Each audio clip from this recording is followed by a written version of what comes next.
Hi everyone, আজ শ্রাবণ মাসের চতুর্থ সোমবার। সেই উপলক্ষে মা আর আমি দুজনেই উপোস পালন করেছি।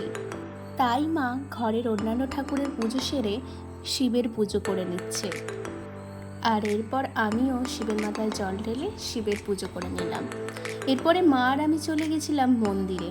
এটি আমাদের এখানে 7 মন্দির তলা, যেখানে আছে 7টি শিবের মন্দির, আর এখানে 7টি শিবের পুজো হয়।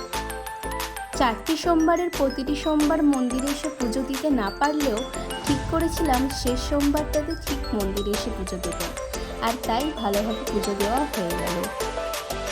এই 7 মন্দির তলা জায়গাটি এত সুন্দর, যেখানে এলে মন সত্যিই শান্ত হয়ে যায়।